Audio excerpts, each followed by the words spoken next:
У меня была онкология, была болезнь Геттингтона. Я должна поймать, что они у меня были в параллели.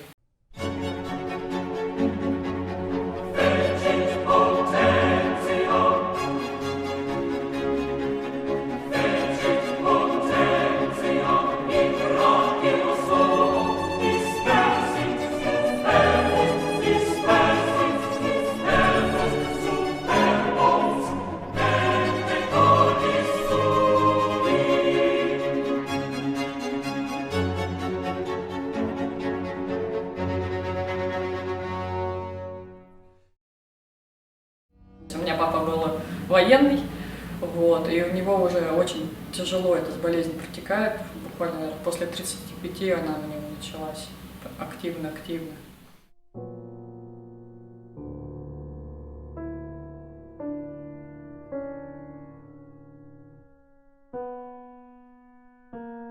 Ну, вот за лет 10 он прям уже стал никакой.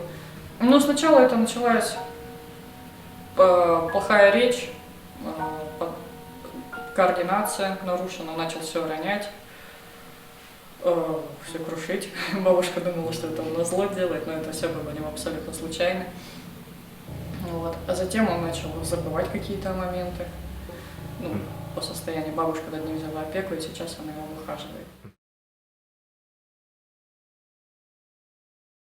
Я знала, что диагноз есть у отца. Я пришла к ней в больницу, к невропатологу. Она сказала, что эта болезнь не передается, живи спокойно и вообще не заморачивайся.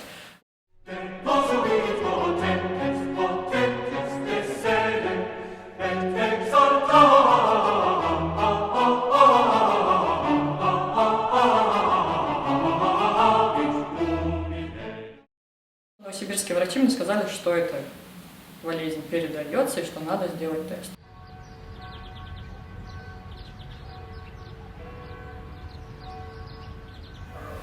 Ой, конверт, который с результатом анализа о болезни Геттингтона, я его вскрыла, сидя в церкви. Я надеялась, что там будет ответ отрицательный, но, к сожалению, он был положительным.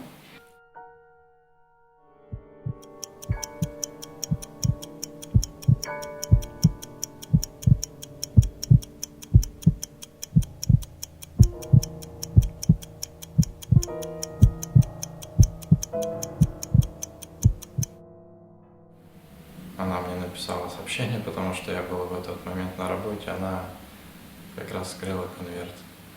Я долго-долго плакала, потом я позвонила своей бабушке, которая уже выхаживает моего отца с аналогичным диагнозом, но она меня начала прибодрять и говорить, что не стоит расстраиваться, что наука идет вперед, что лекарство будет изобретено, что у тебя еще все впереди.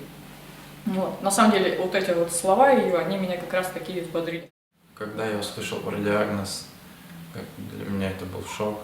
Я еще ни разу не слышал об этом, не сталкивался с этим. Катя мне тоже мало что рассказала. Потому что я не знала вообще, куда обращаться, так как врачи у нас ничего не знают. Я сказал, что никогда я не оставлю тебя, всегда буду рядом. Как бы она не будет брошена.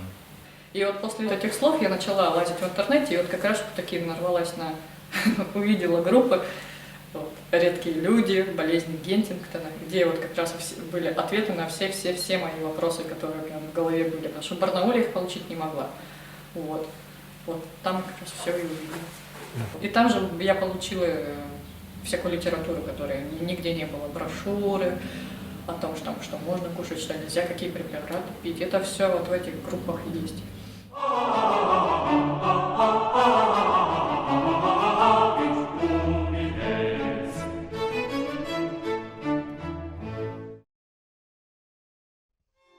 Отношение к жизни оно изменилось. Я, конечно, начала ее ценить больше.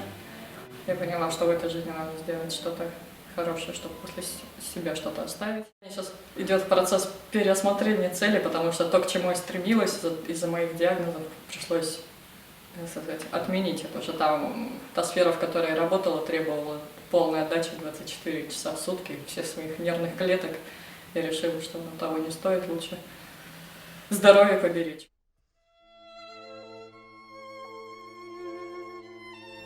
Я решила для себя, что нужно наслаждаться каждым днем, получать удовольствие от всего, что ты делаешь.